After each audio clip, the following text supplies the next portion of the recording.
Hello, everybody. How are you? My name is Tony Rizzano, and this is another episode of the world famous, the University Love, the best podcast in one, two, three galaxies. But, ladies and gentlemen, you and I, we just call this show Online Marketing Moves. We are coming to you live today. Ladies and gentlemen, it's been about a week since we recorded an episode. You had to forgive me. This last week, everybody, I've been driving. I've been driving about 600, 700 miles a day. Ladies and gentlemen, when you are, I remember. Do you remember? I remember when I was a young man, when I wore younger man's clothes, when I was 25, 26. I would drive 700 miles, 800 miles, sometimes a day. A couple times I hit the 1,000 mile mark, in a day. And I would wake up the next day and I would be like, I'm ready to go. Now, if I drive, 35, 4,000 miles in a week, the next week, it takes a couple days. It takes a couple days to ratchet it back up. So, sometimes it's a little harder than normal. And the main thing that I have now is, now that I'm the owner of the truck, I have to plan out where do I want to go, what days, this, that, and the other. So sometimes when I stop at night, because I normally record in the morning. Normally I record in the morning, upload it, boom, set a time, and it's done. But last week, I kept having to get up early in the morning and drive before I could record, so I'm going to record at night. And by the time I got done with the 600, 700 miles, I would have the recorder in my hand. And then when I woke up at 6 o'clock, 5 o'clock in the morning, I'd be like, did I record? Because one day I was looking. Quick story. One day I was looking, last week, and I was like, I recorded an episode. In my mind, I thought I recorded, but I didn't even. I forgot to hit the button. I fell asleep, and it was the whole thing. And sometimes you think. Sometimes when you get older, getting older is cool. I have no problem with that, but some things like the work, that sometimes it's like, I can't do, I can't give you 14 straight days of just driving 700 miles. It's like, I need a day where I drive maybe 5 hours, something like that. It's funny too now that, I am a father of one cute little baby. And now she'll be 2 in a couple months, and the energy that she has is it's there, and I'm like, I can do it. I can do it most of the time. Most days, I'm like, all right, kid, I'm a outrun you before you outrun me.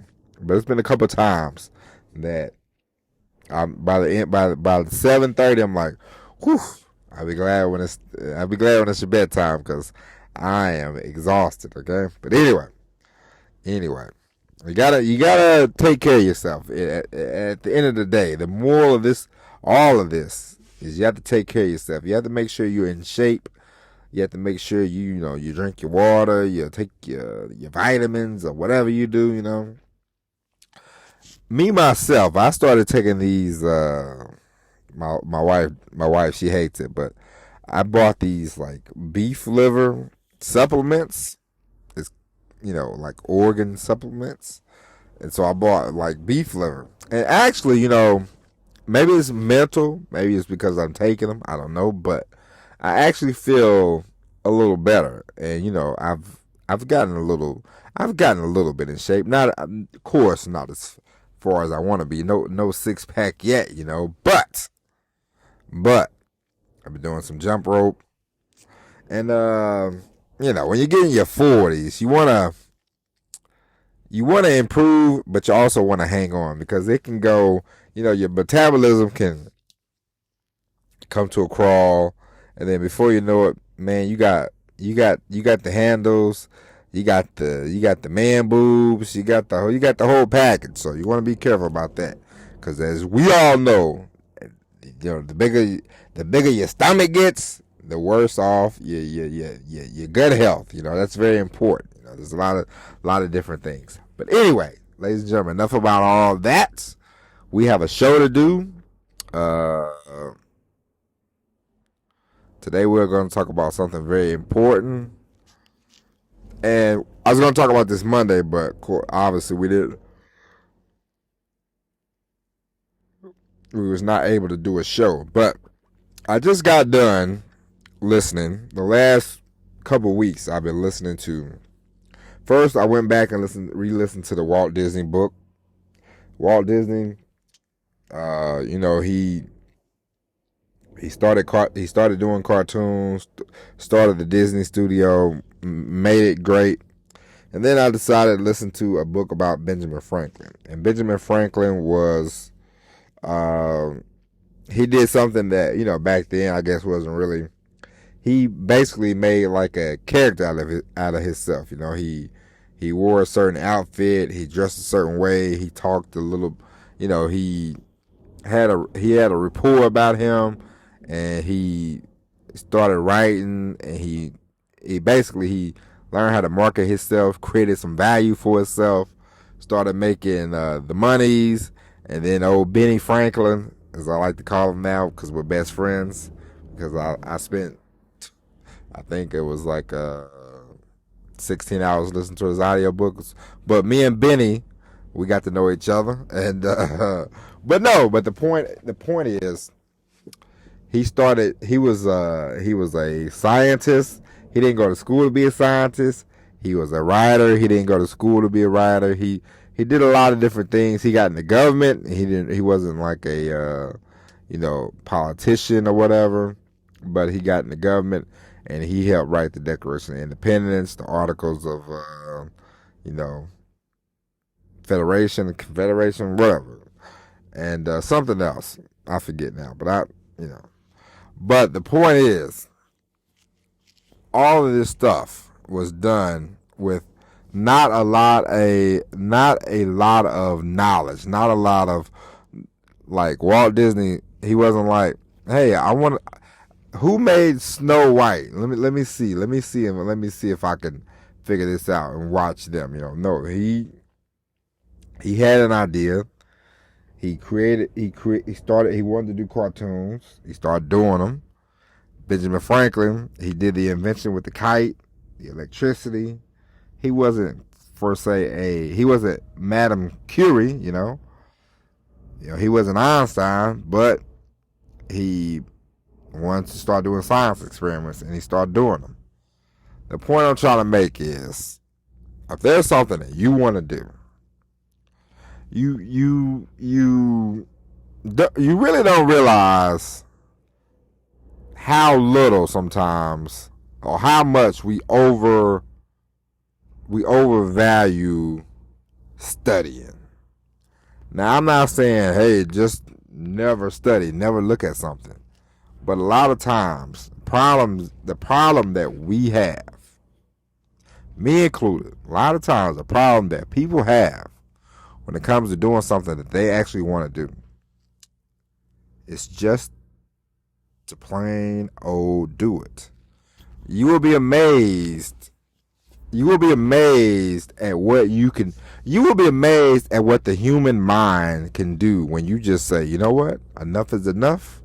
We're going to get started, and we're going to do this, or we're going to do that. And I'll give you an example. When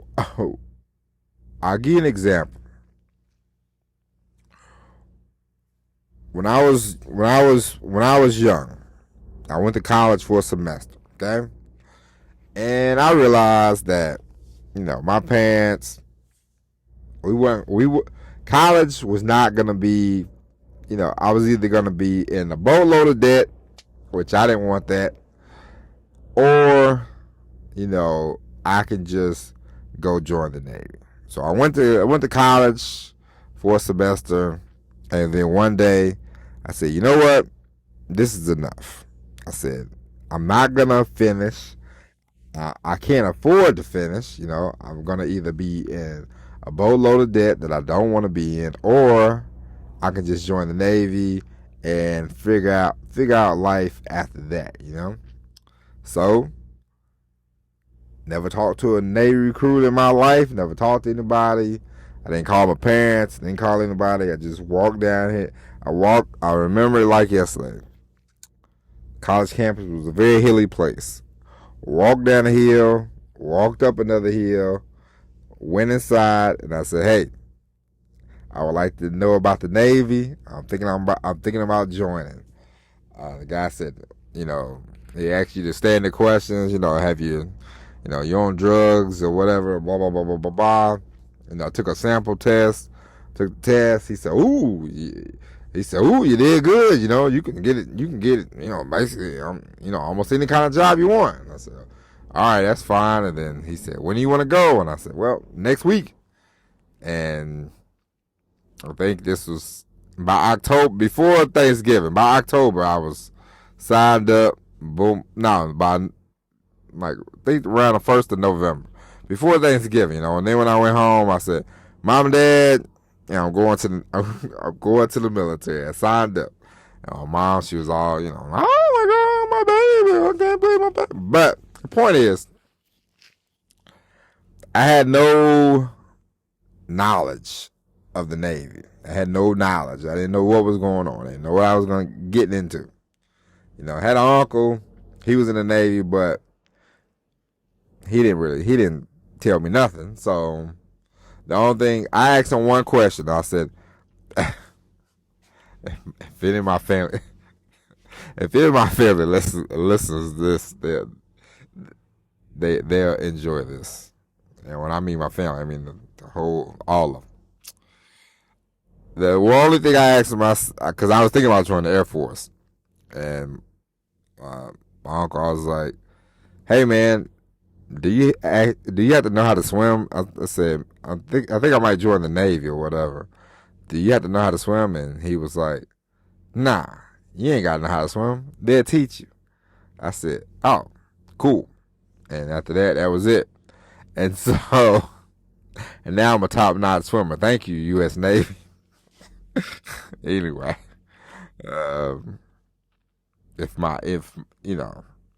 I'm laughing because my family, my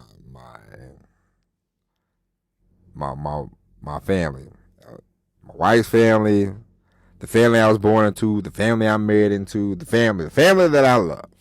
The one thing that they always like to ask me is, how do you join the Navy? How are you in the Navy but you don't know how to swim? And I go, "Hey man, it just worked out that way, And in the Navy, what I had to do was, real quick, what I had to do when I got to boot camp, to fail the test, you had to dive off you had to jump from 10 feet or something like that. It was pretty high, but of course to me it felt like it was 100 feet, but you had to dive into the water and then they would pull you up. And I just remember I said, "Hey, as soon as I hit the water, they're going to grab me, right?" And the guy said, "We got you." I said, "You sure?" He said, "Of course." I said, "All right."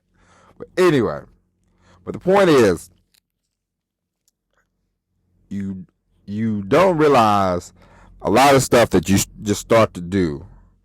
Like when you go to a job, you're new at the job, right? You don't really know you don't know nothing, but you don't go, "Oh man, I don't know nothing, man, I should just quit," No, because that sounds ridiculous, So why is it when it comes to something that you want to do in your personal life, like if you want to become a writer or a movie star or whatever you want to do, whatever you have, whatever dream you have, why do we put such an emphasis on, "Oh man, I gotta do this, I gotta do that, I gotta do this, I gotta do that"?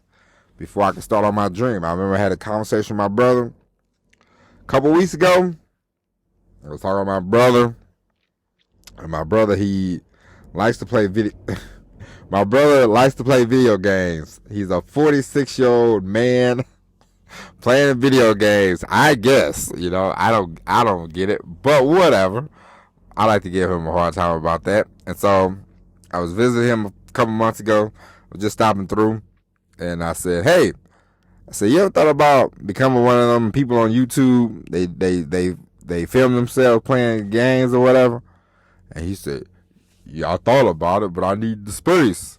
And I'm looking around, and my brother lives with my nephew, and it's just the two of them, and they have a nice size apartment, And I go, "You got the space right here. What are you talking about?" I said, "You got a big old phone. You don't use it. You don't ever call me, so you don't use it. You could just set yourself up and film yourself, and away you go."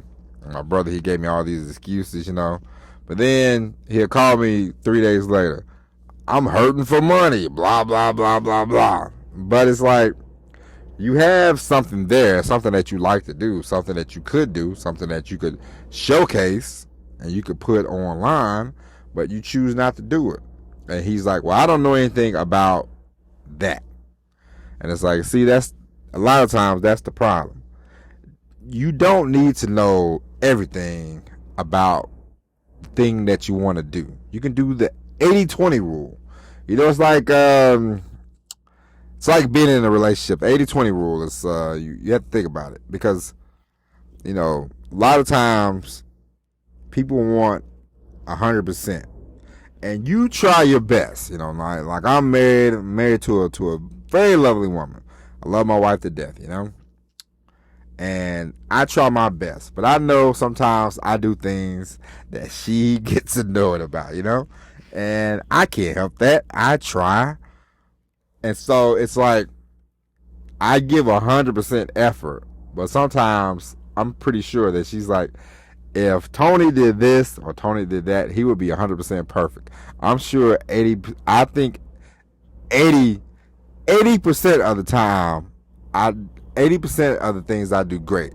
And I'm sure there's hopefully 90%, but I'm going to say 80% because, you can't have an ego. You don't want to be like, "I know I do everything great," which I know I don't. And so you have to think about that when you're in a relationship. There's always a chance that somebody's not going to do 10%, 20% of the things that you want them to do. So you have to tell yourself, is the 80% of the thing that they do good enough for me, And a lot of times, ladies and gentlemen, you have to tell yourself, you're not going to know everything right away. Of course not, because that would be,